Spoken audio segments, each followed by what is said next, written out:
दूं, क्या हो गया अगर 100 रुपए नहीं दिए, कहीं और से भी अरेंज हो सकते हैं। अरे बात 100 रुपए की नहीं थी, बात ये थी कि भाई मुसीबत में अपने दोस्त को याद नहीं करूंगा तो किसे याद करूंगा अगर मेरा कोई अपना नहीं है तो ये मेरी प्रॉब्लम है। ना रिश्ते बचे ना नौकरी, और ऐसे में मुझे अब टपरी वालों का काम ना बहुत सही लगता है।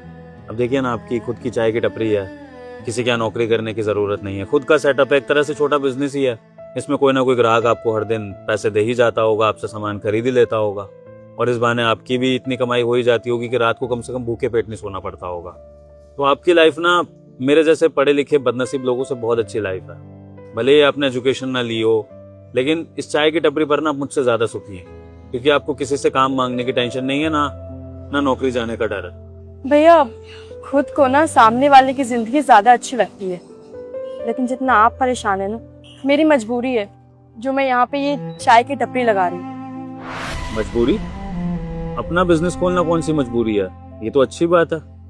भैया मैं गांव में रहती थी और एक लड़के से ना बहुत प्यार करती थी, और कुछ महीनों बाद वो लड़का यहाँ शहर में आ गया। उसने मुझे फोन करके बुला लिया और मैं इतनी पागल थी, बिना कुछ सोचे समझे अपने घर से भाग गई। कैश गोल्ड सब चुरा के ले आई। मैंने सोचा यहाँ शहर आके उसके साथ सेटल हो जाऊंगी, खुश रहूंगी, लेकिन भगवान को कुछ और ही मंजूर था। जब मैं शहर आई, मैंने बहुत कोशिश की उस लड़के से मिलने की।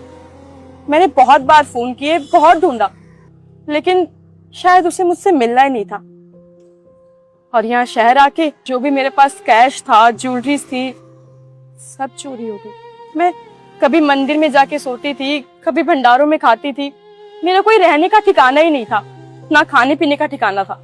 और माँ बाबा को फोन करके बोला भी कि मुझे माफ कर दीजिए, मैं वापस आ रही हूँ, लेकिन उन्होंने साफ मना कर दिया कि यहाँ आने की दोबारा कोई जरूरत नहीं है।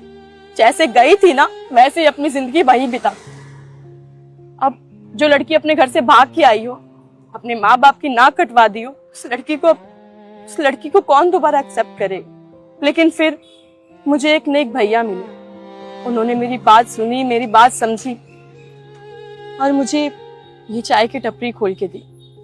तब से मैं यहाँ शहर में अपनी ये चाय की दुकान चलाती हूँ और जैसे तैसे अपना गुजारा करती हूँ। आई एम सॉरी, मैंने बिना आपकी कहानी सुने आपको जज कर लिया।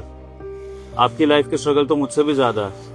अकेली लड़की, माँ बाप होते हुए भी उनसे दूर होना, उनकी नजरों में गिर जाना, उसके बाद दूसरे शहर में अपने आप को फिर से खड़ा करना, प्यार में धोखा खा जाना, इतना सब कुछ सहना एक लड़की के लिए आसान नहीं होता, और एक लड़की के